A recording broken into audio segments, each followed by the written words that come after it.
你就是我要寻的那柄剑。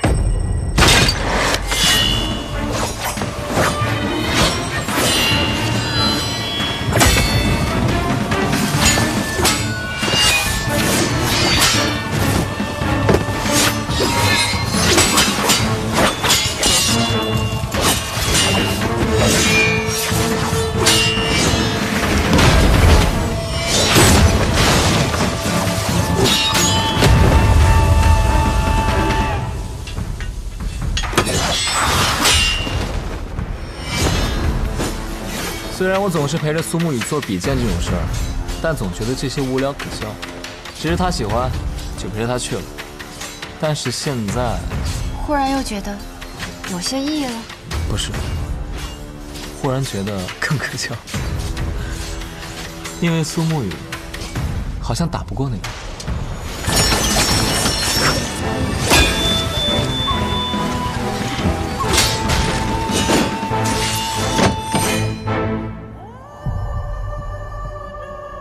是柄好剑，在你身上，我看到了我父亲的影子。无剑城城主卓雨洛，纯粹的剑心，绝对的剑道奉行者。除了我父亲之外，我再也不曾见过如此纯粹的剑意。遇剑之人，当心如旁骛。看来无双城内战已经没有任何意义，能与这位先生一战，是我的荣幸。刚才那一剑只有剑影而无剑招，你挡得非常漂亮。然而接下来的每一剑，都会比方才那一剑更强、更狠。那便更好。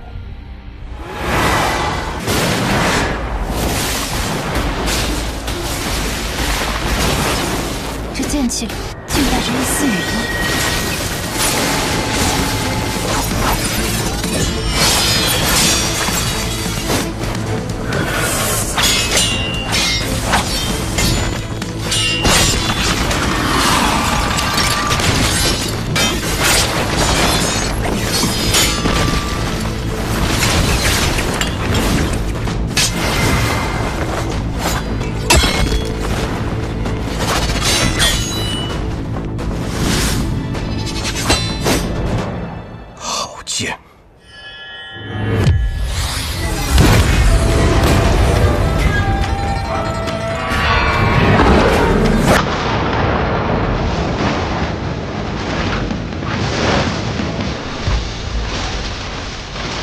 看来苏沐雨还真是遇到一个不错的敌人，连这压箱底的力气都用上。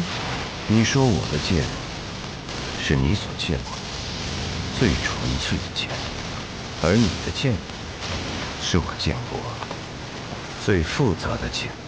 在你的剑意之中包含着太多的情绪，有愤怒、不甘、隐忍、妥协，甚至还有忧愁。 几乎囊括了一个人身上所有的情绪。你究竟是经历了什么，才能挥出如此复杂的一剑？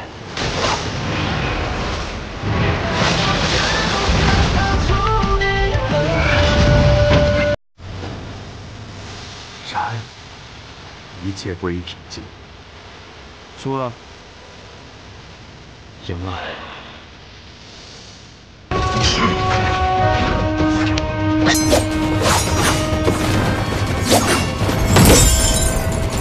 这家伙中了你俩致命一剑，不可能还活着。不知疼痛，不知畏惧，只有杀心。这不是走火入魔可以解释的。这难道是？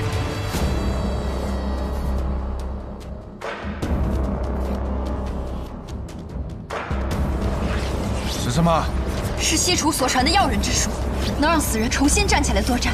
当年西楚与北离两军交战之时，西楚便是用这药人之术强行拖延了许久。此法有违天道，但由于太过奇异，西楚如仙便不舍得就此将其毁去，便将它传给了我们药王谷，希望药王谷能从中寻觅一个能将此法转邪为正的机会。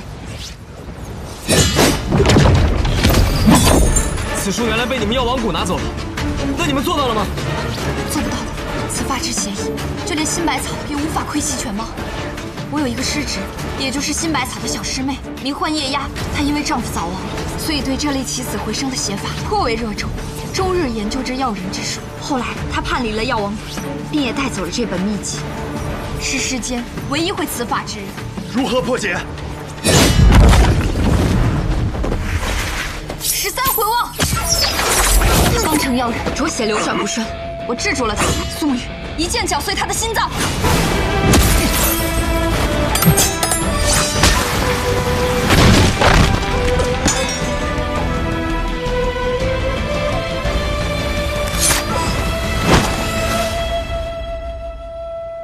这总结束了吧？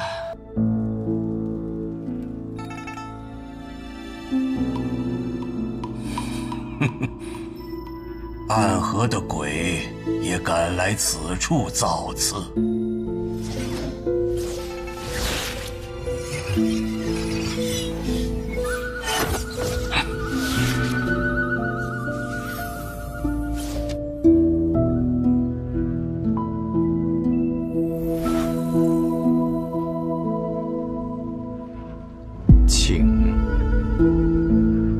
请走，请进，还请国师明示。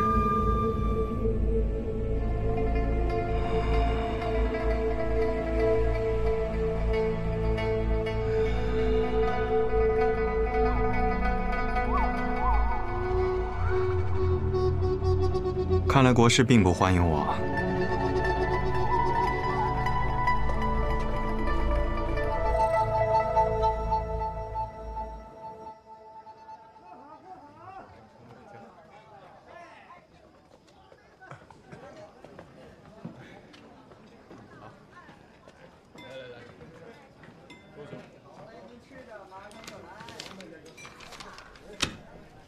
哟，请问贵客有什么需要？要见上访，再来一桌好酒好菜，我要招待客人。好嘞，楼上请。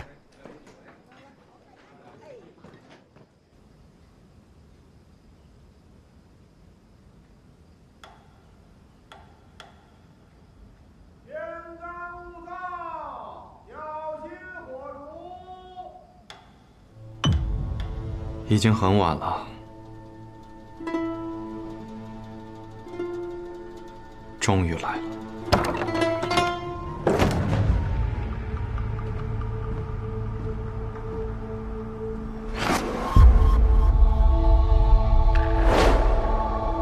这是一份邀请。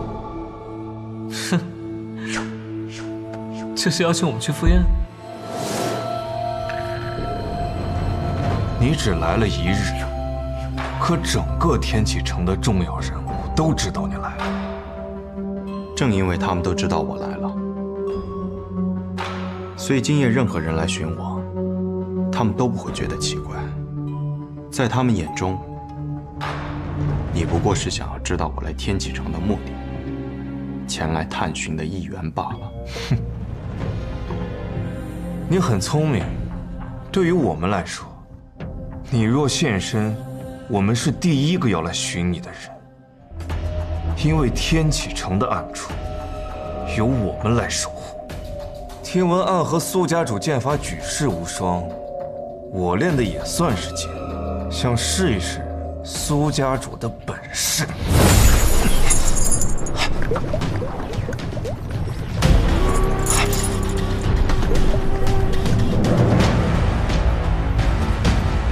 我的剑不是所有人都有资格试。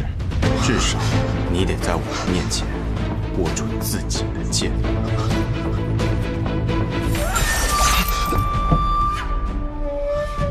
这便是传说中纸三鬼的厉害，终于见到了。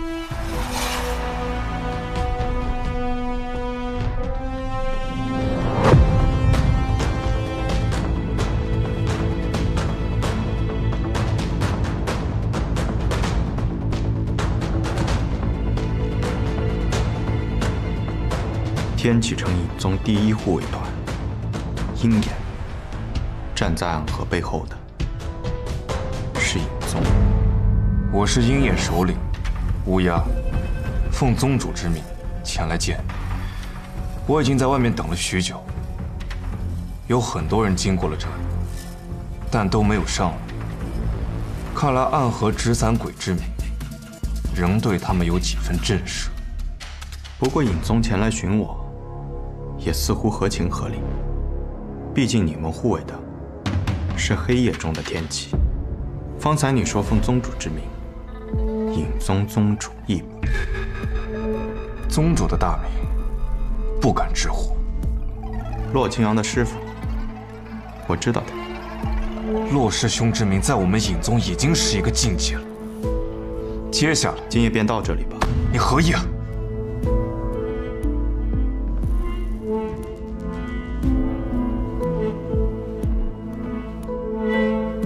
今夜我想知道的，仅仅是你们的身份。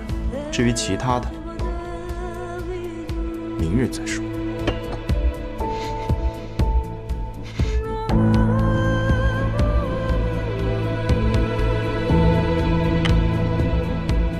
尹宗，看来需要欠个人情了。大家长，你带我来这儿做什么呀？这一次是要取那黄泉当铺中的事物？带你见一个人。什么人？摆渡之人。公子又来了。红英，你每日在此摆渡，黄泉当铺给你多少银子？想不到公子还记得奴家的名字。奴家在这里替人摆渡，不收银子，只等一个有缘人。那我旁边这位，可否做你的有缘人？大家长，你这是要把我卖了呀？公子可知，奴家所说的有缘是何意呢？你叫红英，红姓在这世上很少见。可是你的姓氏？奴家没有姓氏。今日之后你便有了，你姓穆，他是穆家家主，便是我说的有缘。暗合大家长要抢我黄泉当铺的人，那间屋里的东西自己挑选足够的筹码取走，但红英归我了。他们给你的令牌是假的，真的还在尹宗。那边先欠着，等我取回真的令牌，你再去取筹码。一言为定。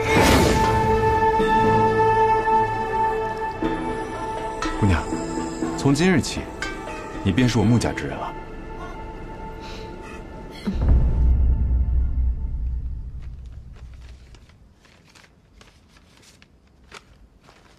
原来尹宗的敌营是琅琊王小若风，他召集的天启寺守护和内卫司夺走了尹宗的权利，所以当时尹宗给三官下了命令，让大家长亲自出手对付唐二老爷，也是为了引唐灵月离开天启城，再借我们之手除去唐灵月，替他们抹去一个劲敌。天启城的这趟浑水，比我想象中更麻烦。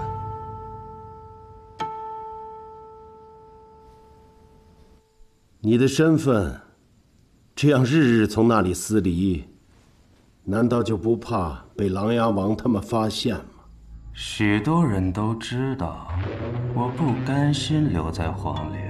若是我每天都老老实实的待在那儿守墓，怕是他们才最是担心吧。话说回来，宗主，那投名状近来如何了？你就让大皇子殿下等着瞧吧，我会利用好暗河这把刀，来帮我们杀掉我们共同的敌人。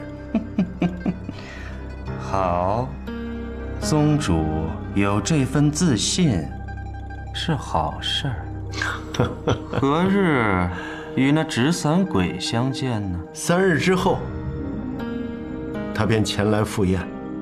那现在来的这道剑气又是属于谁的？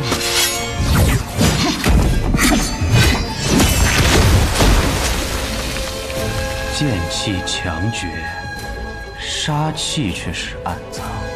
一柄凶悍至极，一不留神便会反噬己身的剑。孙无虞，你大胆！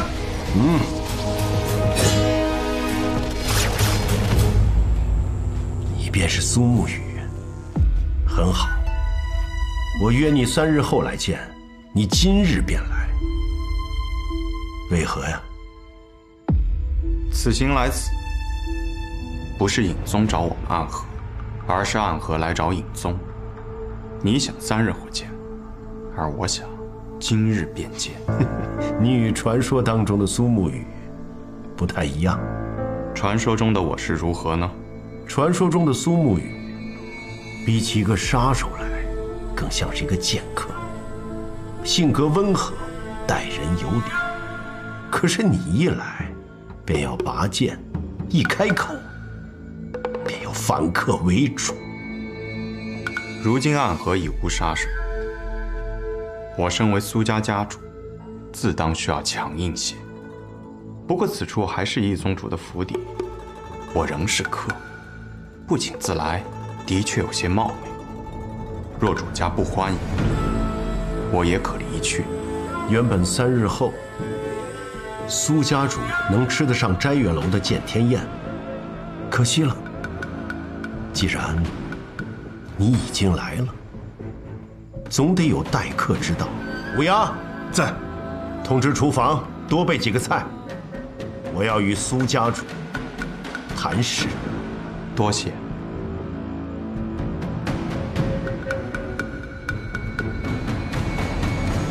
来，苏公子，请。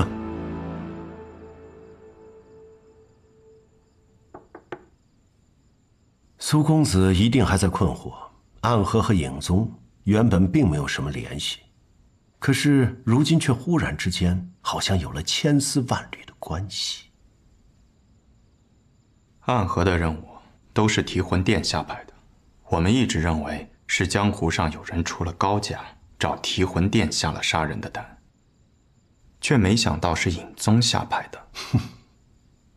要说起这段往事来，就要追溯到北离开国的时候了。这可是一段漫长的历史啊！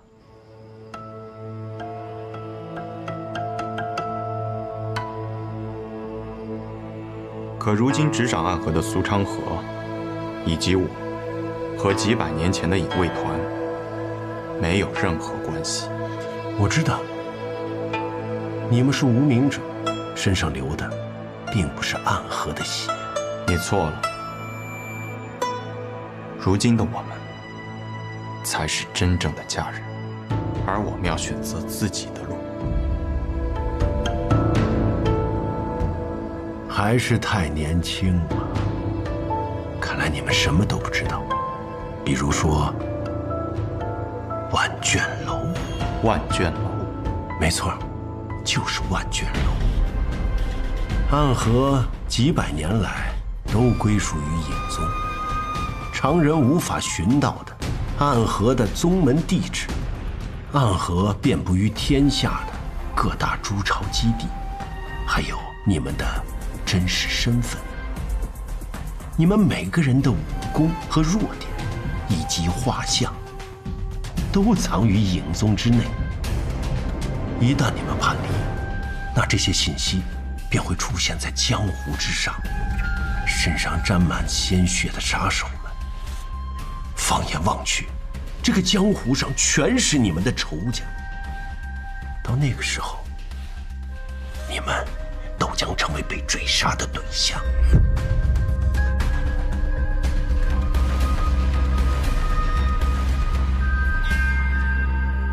我知道，你们一定会以为，如今的尹宗空占着一个国丈爷的名号，在这天启城之中，早没了当年的威风，连暗河都不如，又有什么资格做暗河的主人呢？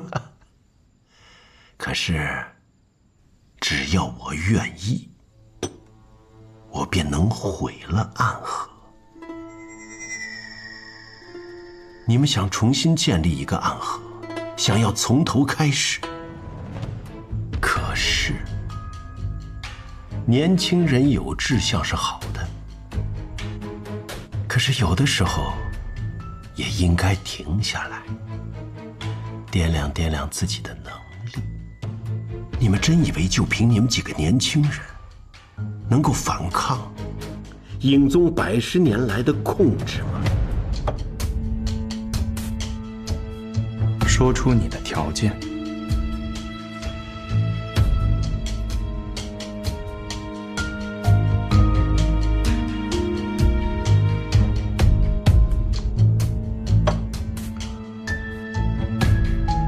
让你们来天启城，是需要你们帮我杀人。谁？琅琊王萧如风。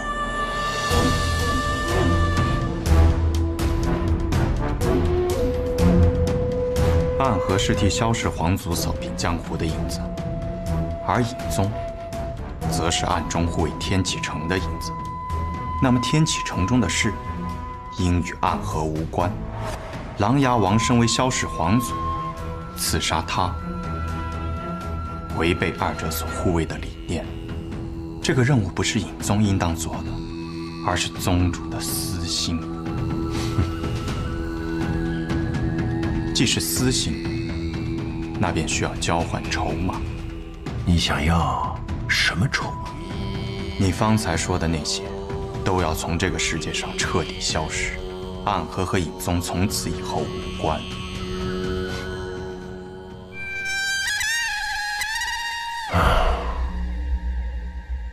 看来今天我们只能谈到这儿。乌鸦，送客。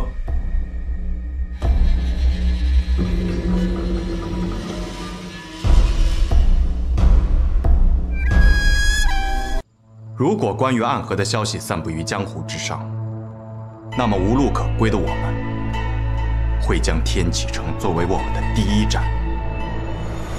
或许天下人容不下我们，但我们会让影宗从这个世界上彻底消失。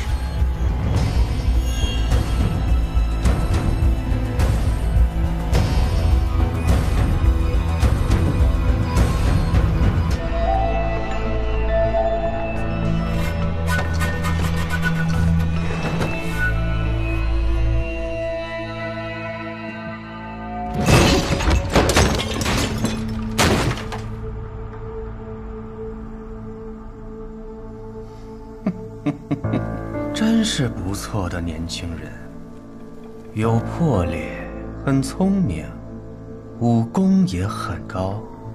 他方才一进来，就察觉到了你的存在。你没有刻意的隐藏你的气息吗？不，我在他进来之前，就用了绵息功，彻底隐藏住了自己的气息。他武功很高，年纪轻轻就超过了上一代苏家家主。想要控制住他们，影宗今日的表现，看来殿下是要失望了。一博，多拿出些本事来吧。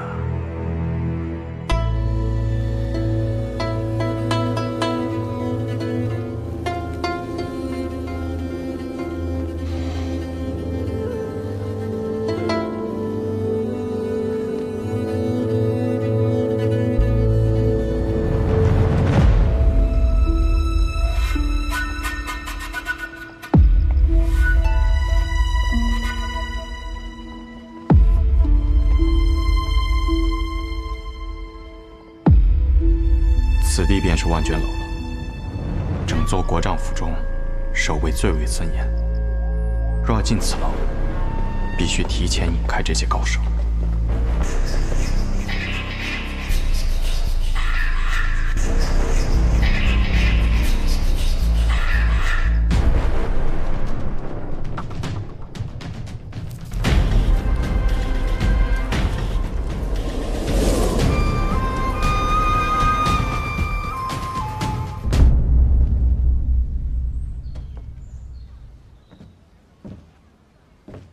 哲叔，你来了。我在来的路上收到了你给大家长的消息，所以我们真的要去杀琅琊王。琅琊王在过去的暗河中，就不是我会接的杀人单，更何况他还是萧氏皇族3代以来第一人，又岂是那么好杀的？那你想啷子办？先假装与尹宗谈条件。万卷楼是必须得去一趟的，我们要找到能将尹宗一击击溃的办法，这样才能调走尹宗的大部分势力，进入万卷楼，毁掉所有有关暗河的卷宗，让暗河成为那个生于江湖、长于江湖的组织。义部想利用我们来杀琅琊王，说明他怕了。我们正好可以反其道而行，借助琅琊王的力量来灭了尹宗。本以为九霄城那一战便会是终点，不知道度过这次之后，是否还会有下一个阻碍？有人的地方就有江湖，有江湖的地方就有纷争，更何况你有一个喜欢纷争的好兄弟。他什么时候来？天启城中的一切，我已经派人告知于他。他做好应对之策，便会入天启。见臣子，哎呀，那我们就静等几日。比起我们，尹宗那帮家伙肯定是坐立难安。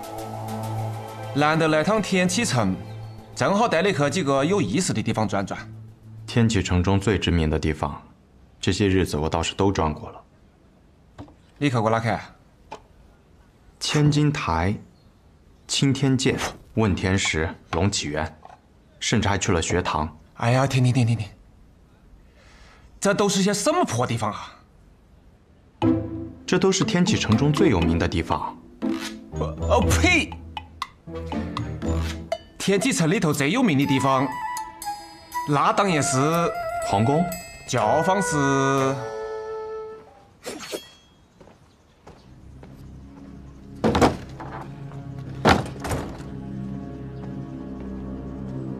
苏山河，你怎么来了？我要去找苏沐雨，要不要一起？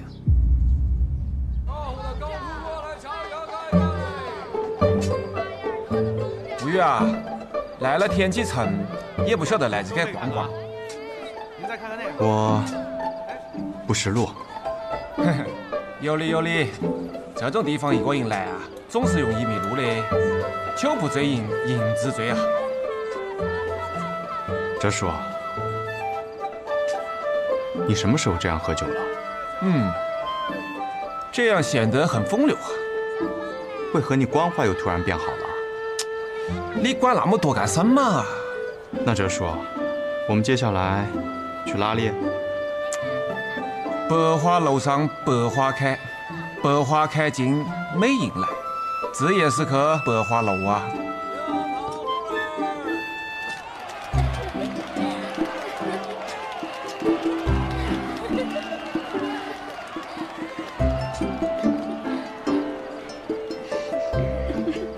哲叔，我算是被你摆了一道。你来之前也没和我说这里是。公子，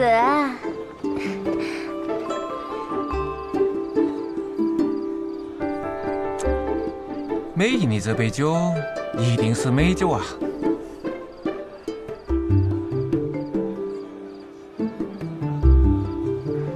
公子。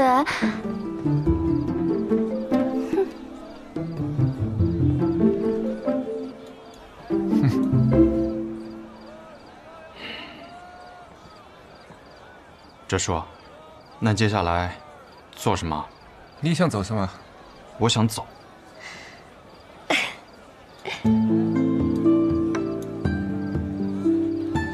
这位公子是第一次来吗？是。这般如玉的公子莅临百花楼，向来是予取予求的。今日公子你啊，无需花1两银子，便可以在这里做任何你想做的事情。不知公子想要做什么呀？我方才已经说了，我想走。公子你要走，但你旁边的这位叔父似乎不想走呢。委员啊，来都来了，尽情享受。不如你就进去听曲啊。我呀，不怕公子你喝最贵的酒，找最漂亮的姑娘，但就怕你听曲儿。上一次来我这儿听曲儿的，还是雪月城的三城主司空长风，那可是带走了我阁内最赚钱的姑娘呢。说笑了。不过公子，今日这外面也不曾下雨，不知你为何要带把伞呀？我猜，这是公子你的武器吧？啊，此处听曲不得邪气入阁，我帮你拿到嘛。哟，二爷来的正好，快来帮我照看一下这位新朋友。嘿，好说好说，请。干嘛？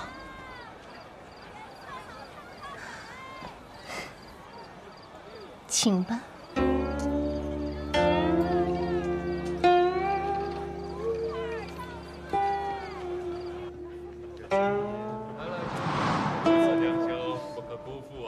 来来来，坐。嘿嘿。哎呀。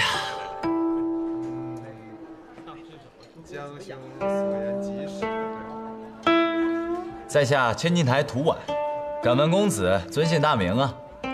苏沐雨。沐雨，好名字，好名字呀！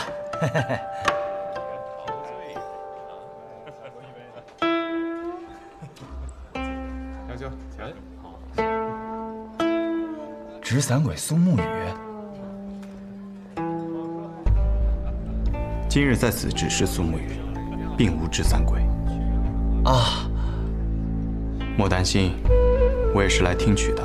啊，苏公子真是好雅兴。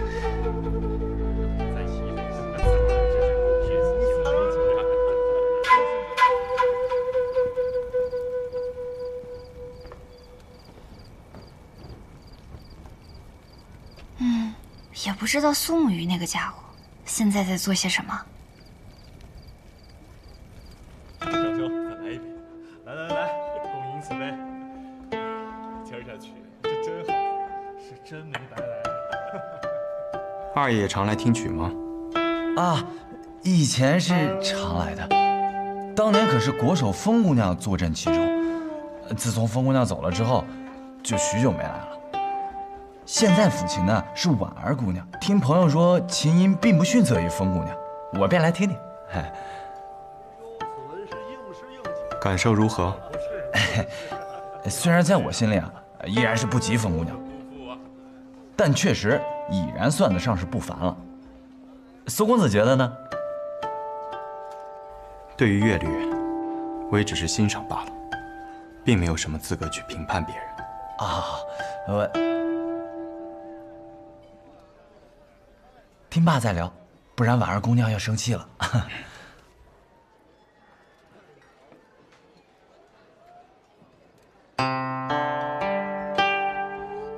看来这个传言中的顶级杀手，并没有那么恐怖，竟还显得十分友善。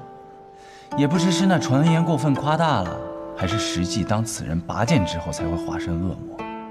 罢了罢了，我还是先听曲儿吧，一会儿找个机会溜走。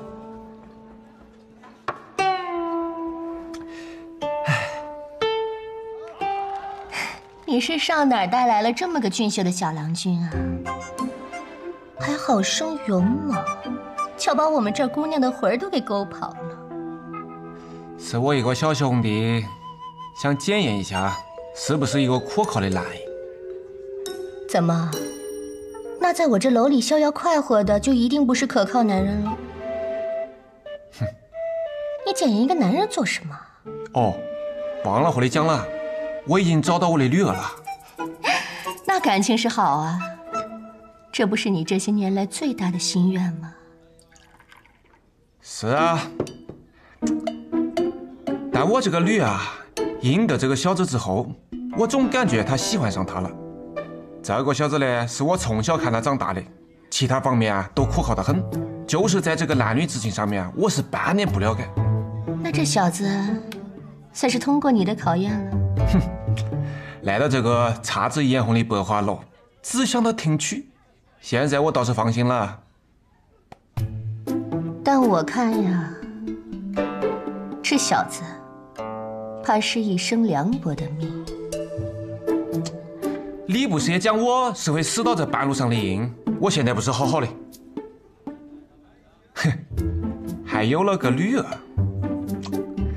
我们的家族啊，正在发生很大的变化。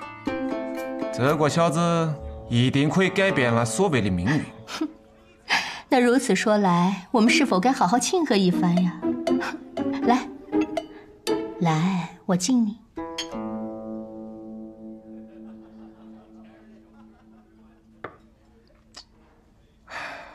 我这儿啊也有姑娘，专喜欢你这样的英雄。反正你已然是个官夫了，通不通过考验都没关系。哼。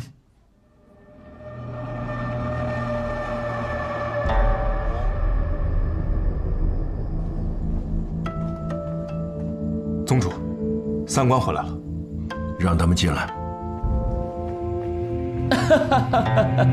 不愧是宗主，本应是这世间最不易被察觉的影子，可却拥有着国丈这样光鲜而荣耀的身份。你在胡言乱语些什么？乌鸦，听说宗主跟苏沐雨的谈判条件失败了。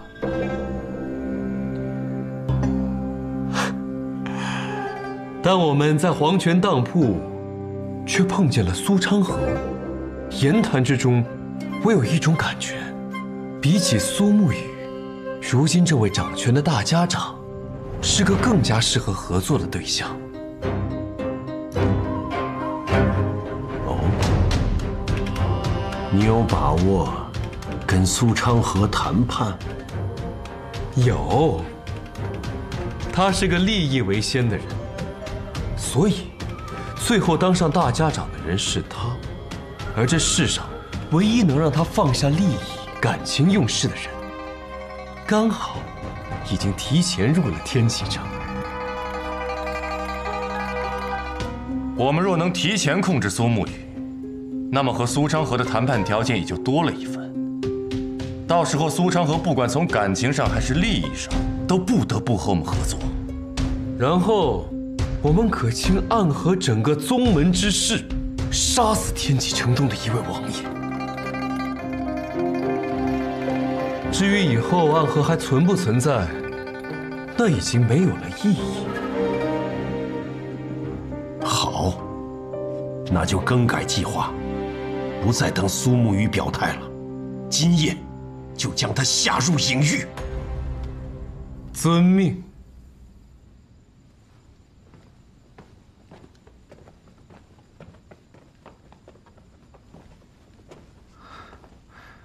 宗主，此事是否要知会大皇子那边？不用了，我有一种不妙的预感呐。大皇子那边已经对我们起了轻视之意，我们一定要做些什么，让他知道，我们影宗虽然已经不如从前了，但是依然有能力守卫天启城。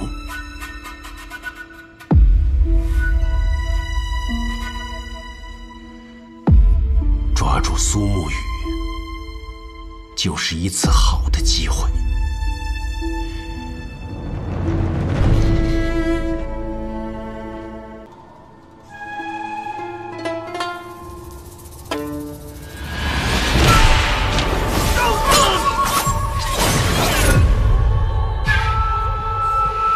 只见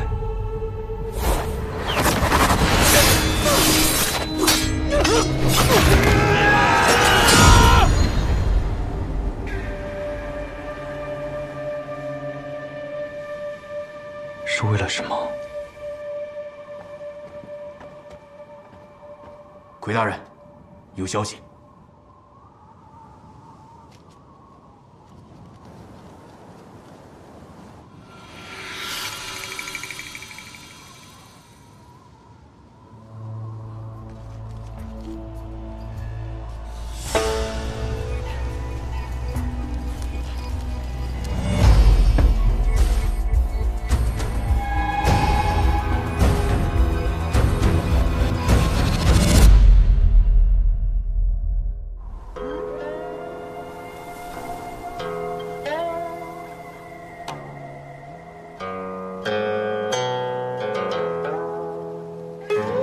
白雪却嫌春色晚，故传庭树作飞花。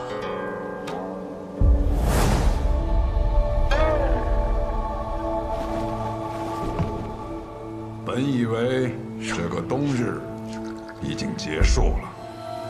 像我们这个年纪的人呐，每年等待着的便是这冬天赶快结束。可偏偏冬日已逝，又下了一场雪。暗河，天下第一的刺客组织，在朝能杀高官贵胄，在野可灭江湖大派。是非不分，好坏不论，善恶难辨。你执掌这样一个组织30年，应该很累了吧？我已经是个老人了，若不是因为一些执念，我会觉得我身上的血已经冷了。30年前，你我大战一场，不分胜负。我们约定，我要回去执掌暗河，你要辅佐唐老太爷重振唐门，直至30年后再一决雌雄。好。我隐居这寥落城多年，也该活动活动筋骨了。我可一直等着今天呢。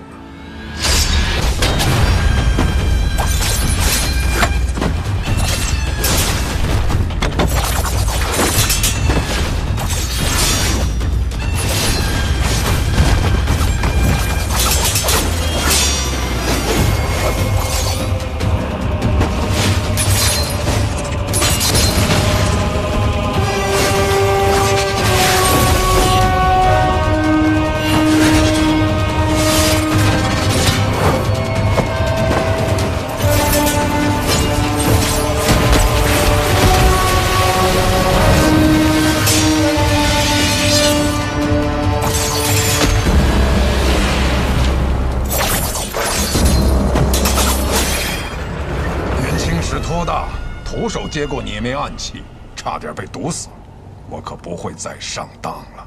铁眉暗器你能接住，那接下来万树飞花，你又如何应对？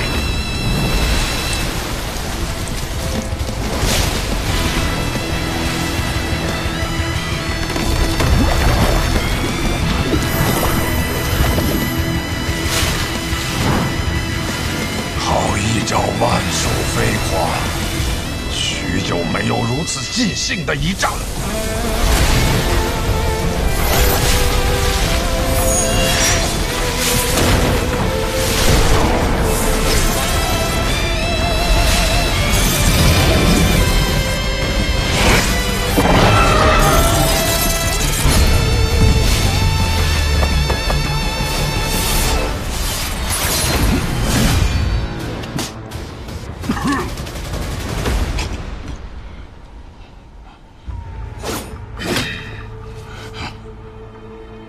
你我30年之约的这一战，本该只论胜负，不争生死。于杀手而言，没有胜负，只有生死。只可惜呀。可惜什么？可惜，方才你那瞬杀一剑，消耗了太多真气。也可惜，你以为自己是执旗者，却没想到，也是别人棋盘上的棋子。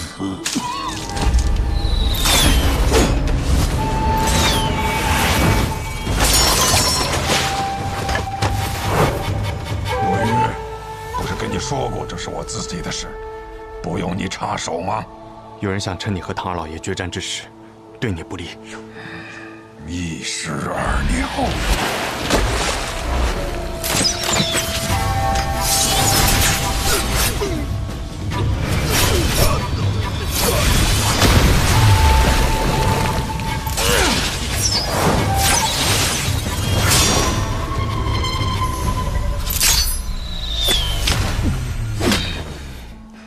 老伙计，你既然在决战之时动了杀心，你也晓得我这个人追求一个公平。雪落一枝梅，黄泉路上我会歇歇脚，可别让我等太久。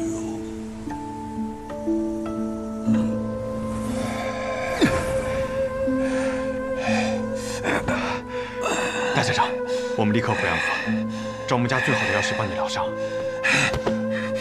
不能回安河。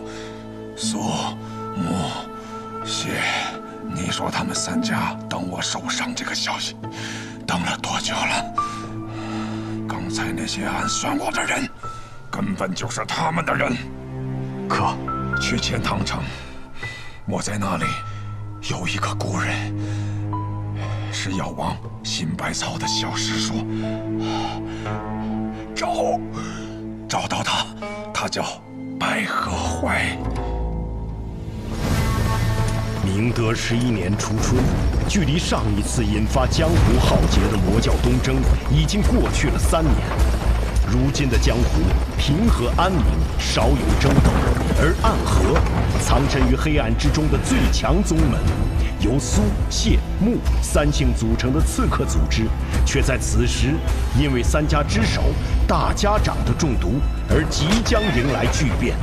这江湖甚至于朝堂之上的短暂平静，也将因此而被打破。穆明策已经重伤，看来我们需要选出新任的大家长了。他本来就已年老，而且越来越不受我们的掌控。那便传信给3家，若大家长身死，谁若能率先夺得绵龙剑，回到提魂殿复命，谁便是新任的大家长。这是要让暗河大乱呢。于大乱之中，才能诞生新的暗河之主。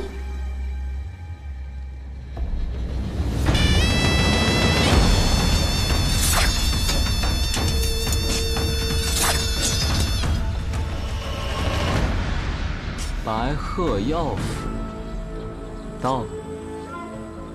你的谢银江，他们要来这里寻找名医。是啊，大家长身中奇毒，命不久矣。而此处就住着药王的隐居的小师叔。我们苏家老爷子说，希望这个小师叔可以不要出现，或者说，从未存在过。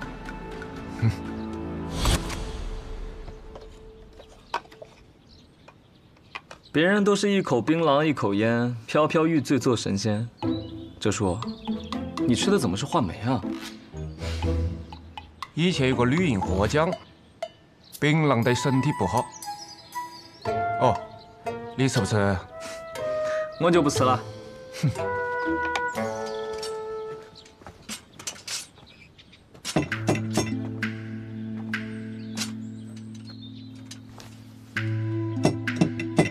你什么时候变得这么有礼貌了？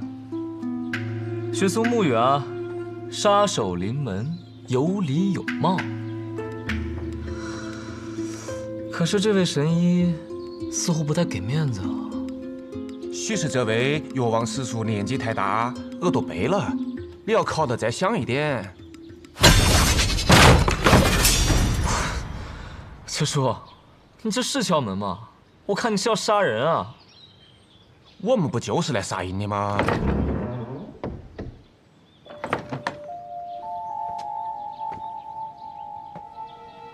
谁呀？敲门敲得那么大声，耳朵都要聋了。姑娘，敢问你家老先生是否在府上？我家老爷他出门巡诊去了，要不我帮你们去找找他。那便麻烦姑娘了。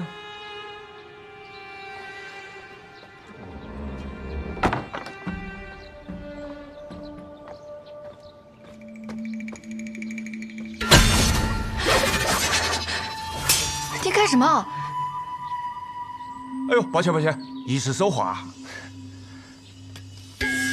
来，这个啊是祥宁膏，姑娘呢擦到脸上，不出半个时辰，你那个红痕就会白复如初。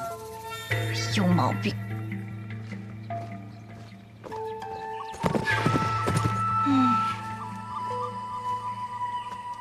可引药蛇追踪的香凝膏，这种小伎俩也想骗过我？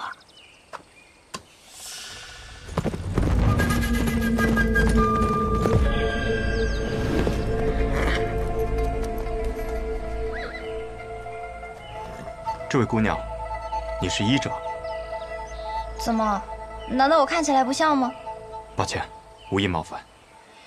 公子，可是要问路啊？姑娘慧眼，想问姑娘，附近是否有处药庄，名为白鹤？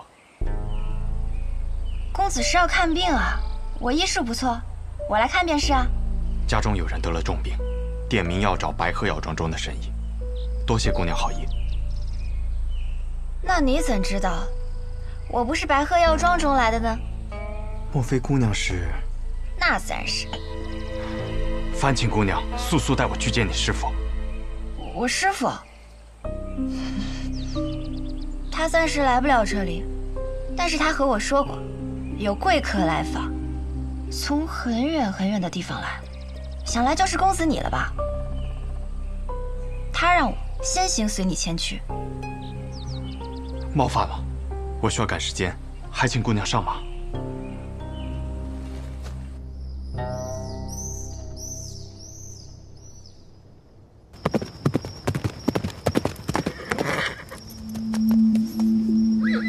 我们到了。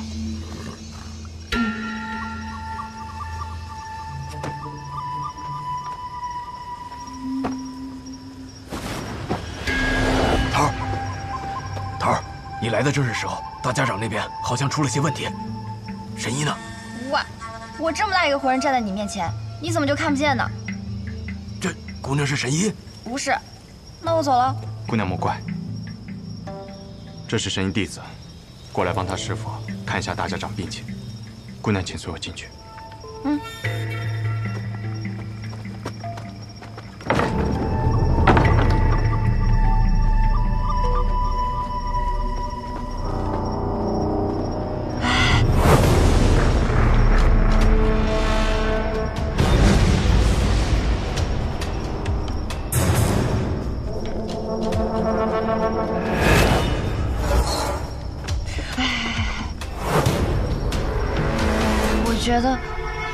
我觉得这里面有鬼哎！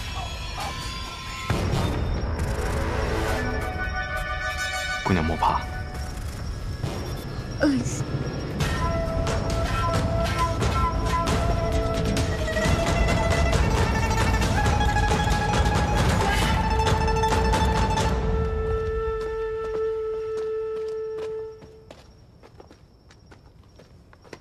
大家长。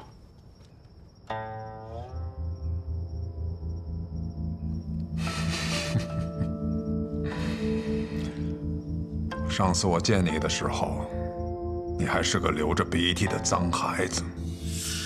我上一次见大家长时，大家长还是一个随时会准备拔刀的杀神呢。现在也随时准备着拔刀，不过头发白了而已。这手还是血红色的。行了，先诊脉吧，看看现在的大家长还能不能拔出刀来。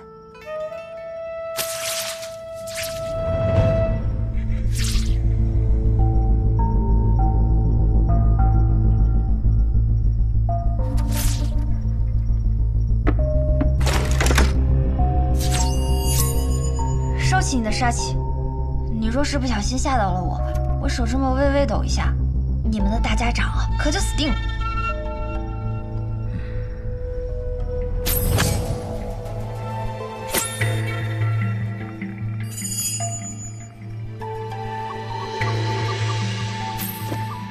许了一枝梅。没错。你怎么做的还活着的？我的魁替我挡住了那一枝梅，我只种了半朵梅花，还能勉强撑着。这可是唐门唐二老爷的独门奇赌，号称唐门第一，天下第二，仅次于温家家主所创的镜花月。据说除了唐二老爷本人，无人能解。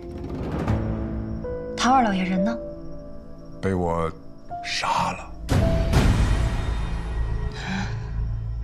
暗河大家长也亲自接杀人的任务。敢问姑娘，是否能医？我们药王谷的名言便是，只要没死，便可以医。只是，姑娘有何需求，但说无妨。就等你这句话了。医当然可以医啊，只要银子管够。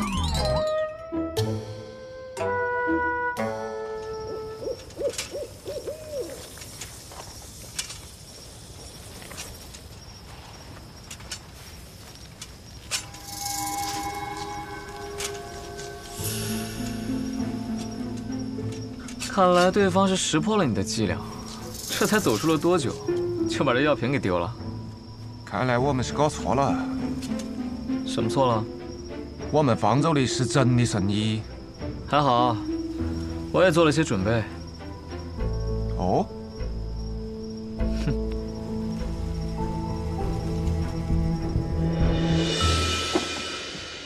行了，你帮我找个住的地方吧。这来来回回的太麻烦了。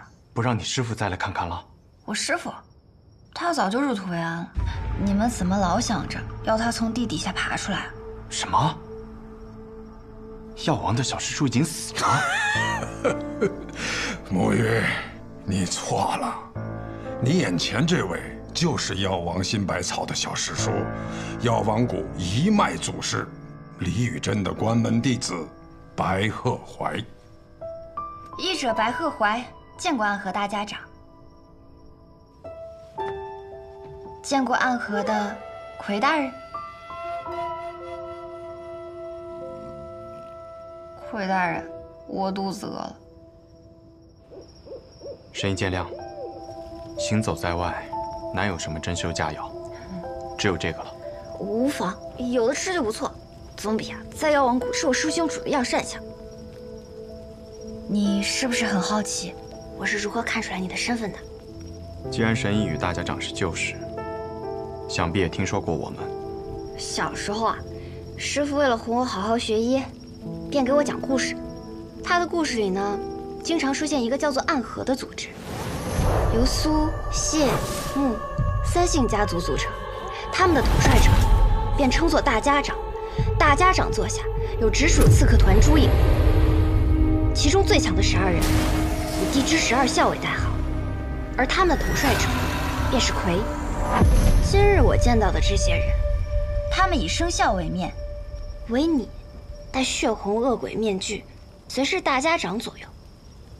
你不是魁，还能是谁？神医对我们的了解，比我想象中更深。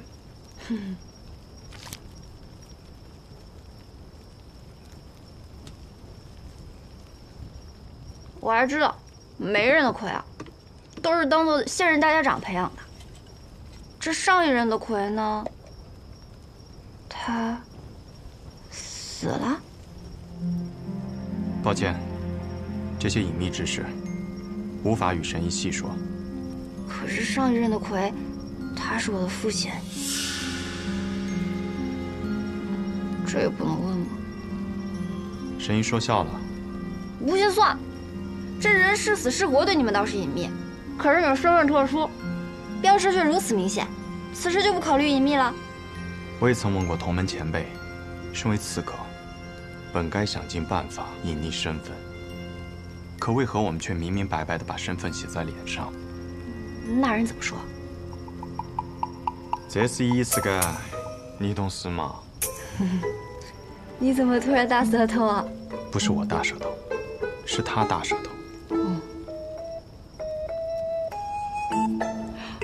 我想起来了，难道我白日里见到的那个人，他便是你的同门？他是不是手里还拿着一根法杖，上面套满了金环？这书卷也来了，还有一个玩匕首。那是陈和。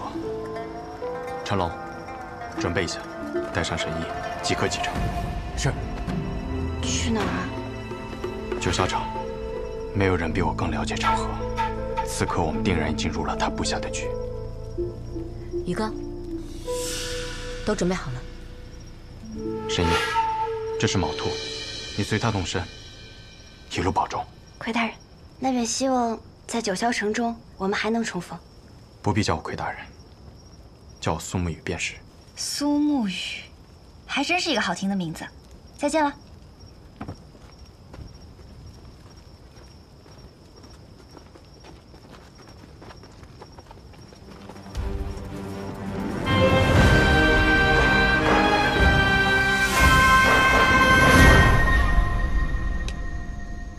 你讲的准备就是在这开等啊？谢家的刀，穆家的鬼，每一个都蠢蠢欲动，而我就不一样了，我很懒的，不如就跟在那些勤快的人后头，虽然会慢上几步，但永远不会迟到。你透露了点消息给他们，他们两家都配应来这去了。哼，真是个狡诈的小子。老爷子派出你，是铁了心要上位啊。唉，最聪明的我和最强的你，这是我曾经暗河第一高手，上一任魁大人。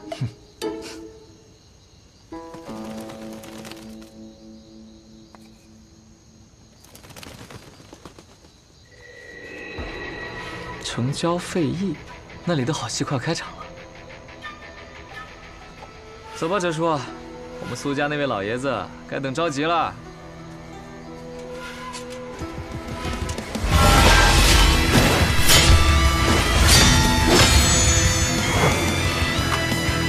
不愧是大名鼎鼎的十三鬼，此线为界，还请二位不要逾越。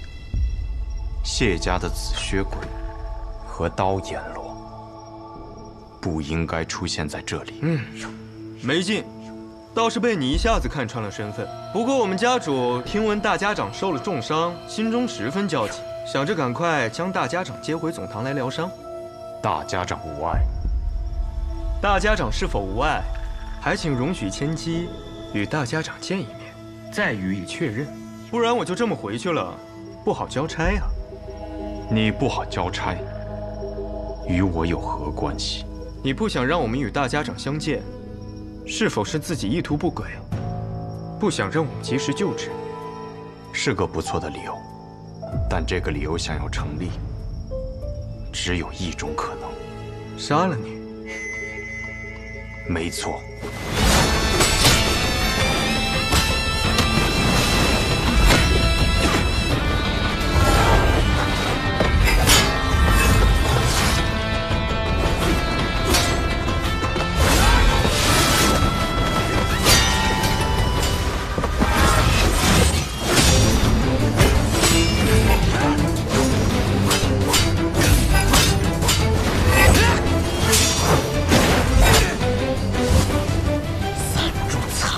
为何不敢一献？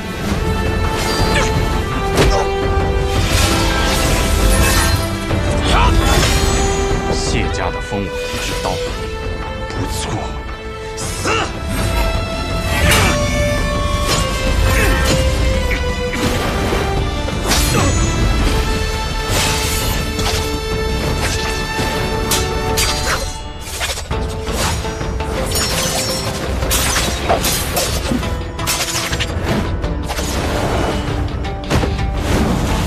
你真以为我有那么弱？寸刀劲，用得好。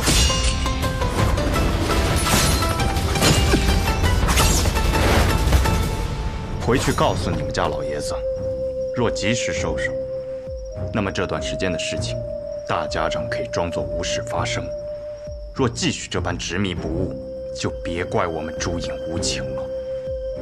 你今日是打算放过我们？暗河同门，皆是家人。走。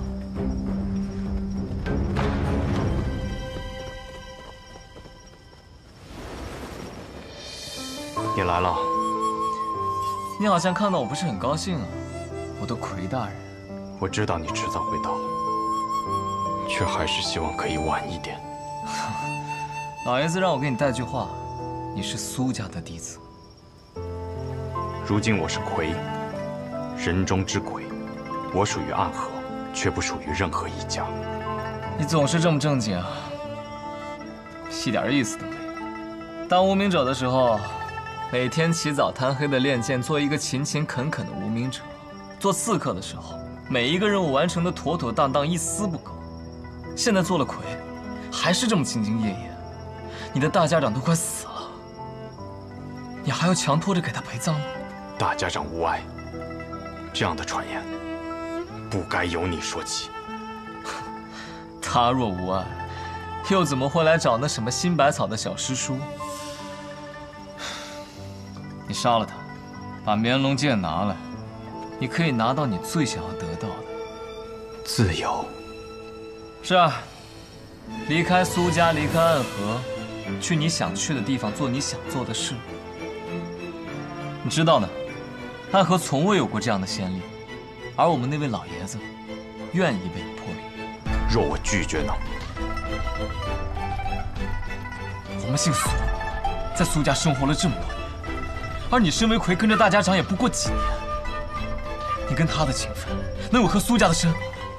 我不管你的想法究竟如何，如今我是魁，我的职责便是守护大家长的安危，任何事，任何条件，都必须在这件事的前提下。